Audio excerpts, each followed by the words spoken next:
My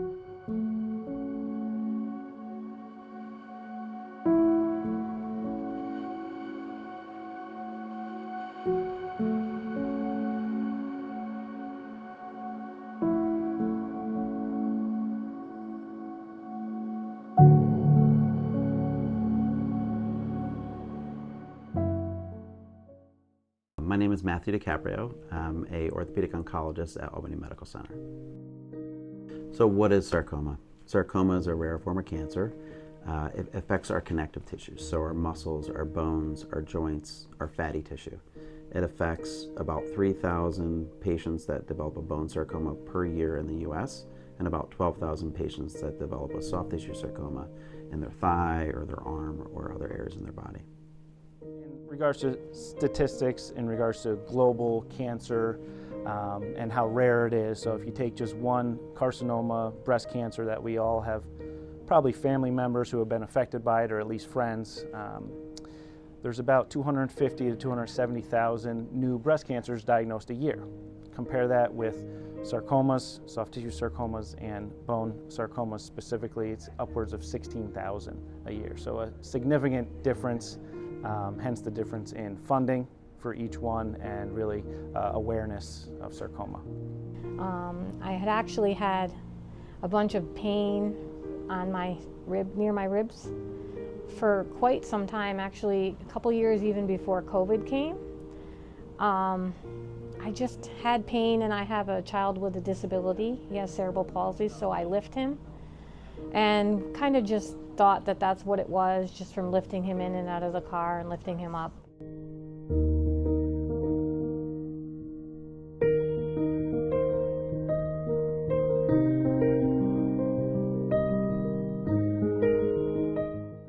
After COVID, I went on vacation without my son for about 10 days. I went to Florida, and after not lifting him for 10 days, I thought, why am I not in less pain?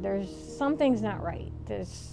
I haven't lifted him for 10 days and I am still at the same level of pain. So I said, when I get home, I am getting a second opinion. I'm going to have this looked at.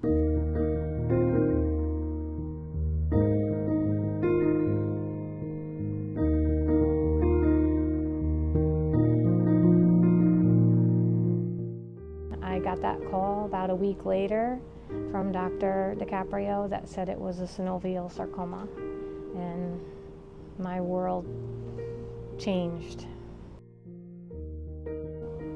Worst day of my life, and I basically was told that they did get the tumor, but because they didn't know it was cancerous, let's go back in, let's make sure anything that it was touching we remove. We don't want to leave any cells behind. I had 2 of my ribs partially removed, and a couple weeks after that I got the results that there were no cancerous cells, so they had got it all.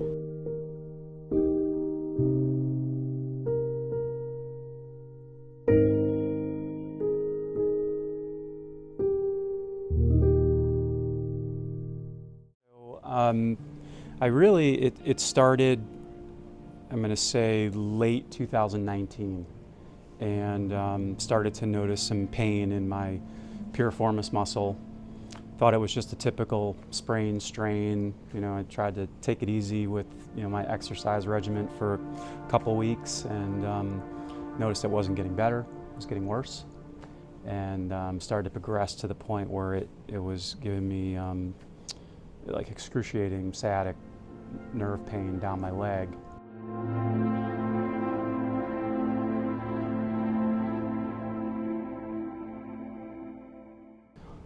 Finally, at one point, we did imaging on my hip and discovered that I had about a baseball-sized tumor right in the hip socket.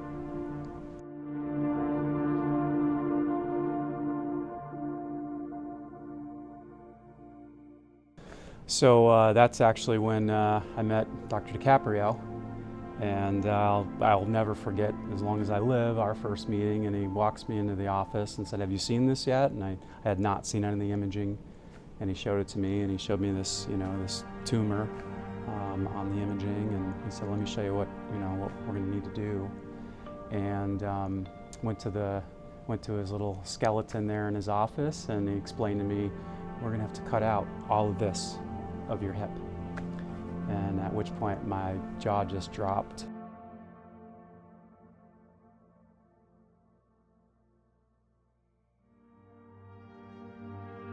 And when he explained to me that they're going to cut out, a large portion of my pelvis on the left side, my brain immediately went to what's life going to be like afterwards.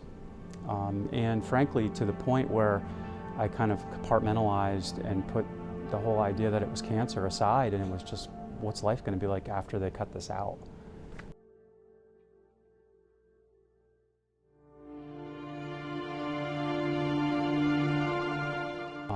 It was a very long surgery, and there were 3 things they told me at the onset of the surgery that they're worried about. Is number 1, making it through the surgery, number 2, blood clots, and number 3, infections.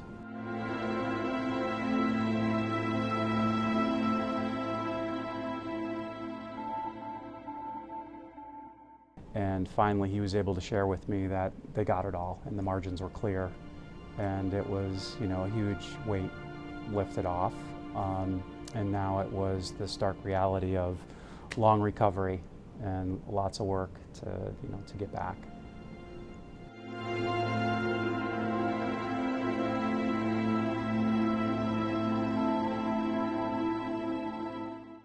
Sarcoma Strong initiated a few years into my practice when I realized that there was no local community in the Albany area who did outreach for patients with sarcoma.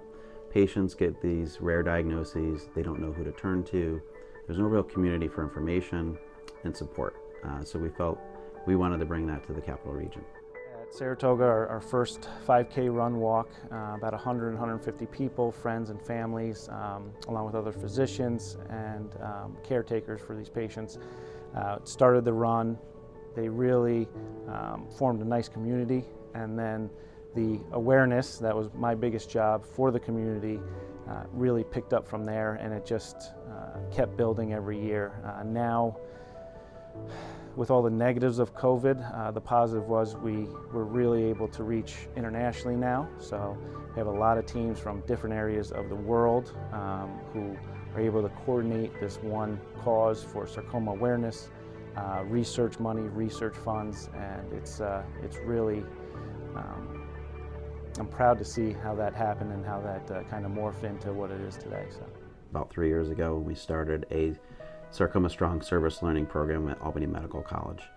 And it started maybe 6 or 7 students. We have 13 students this year. Madison Dwyer is our president for that organization. What happens is I find recently diagnosed sarcoma patients, match them to a student. They build a relationship. Some become wonderful relationships that continue for years. Others don't, but it's a way for the students to be advocates for that patient and to learn from that patient and to support them on their journey. Through the service learning program at AMC, we meet bi-monthly to have meetings about how we want to expand Sarcoma Strong's growth and really foster our mission statement. So the 3 things that we are really striving to do is to raise awareness about sarcoma, as well as raise funds for research and support our local sarcoma patients and family. One of our biggest goals is to expand Sarcoma Strong to other medical schools. Some of our students that are involved in Sarcoma Strong have connections at other medical schools that include UCLA, Rutgers, and Minnesota.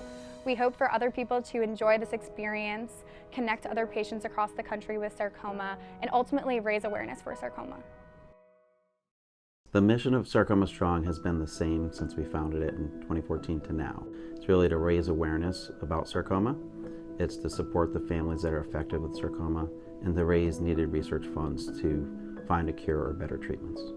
So the research right now, a lot of the advances that we have are from other cancers, such as breast cancer and colon cancer and lung cancer, because the money that has been able to be funded for those cancers, just because of sheer volume of patients. Sarcoma specifically is a very rare cancer, so there's not a lot of funds behind it because it's not well known. So the research, yes, it's progressing, and there's different avenues that we're still exploring, but there really hasn't been any significant advances in regards to sarcoma care and treatment since I've started practicing, even before. So that's what our goal is ultimately. One of Sarcoma Strong's main missions is fundraising. So sarcoma is a rare form of cancer, and there's not a lot of research out there. So through our fundraising efforts, we're able to put money towards grants every year that the Musculoskeletal Tumor Society then selects grant winners, and thus goes to research that can fund different treatment techniques, surgical techniques, and ultimately improve the outcomes for sarcoma patients. Sarcoma Strong means a lot of things. I think our big picture of things that we do, I think of community. I think of collaboration, I think of inspiration, I think of growth and hope. When we started, the vision was really supporting Albany, our greater community. I service about 25 counties in the eastern part of New York, and it was really to serve those patients. I didn't have a vision of something broader at the time. It was really to bring that community here. As we went through the years, what I saw is that we were inspiring other institutions throughout the country and now throughout the world to really latch on to what we're doing in our mission. And it's a bit infectious, and people really see the good we're doing and they want to be a part of it. And it's been wonderful to see that grow, and probably my greatest not accomplishment, but what I'm most proud of is when I talk to my colleagues, other orthopedic oncologists that are world-renowned all over America and throughout the world, and how they're inspired, and they bring this to their homes and they do it and see how impactful it is to the patients they treat. There's been nothing more rewarding.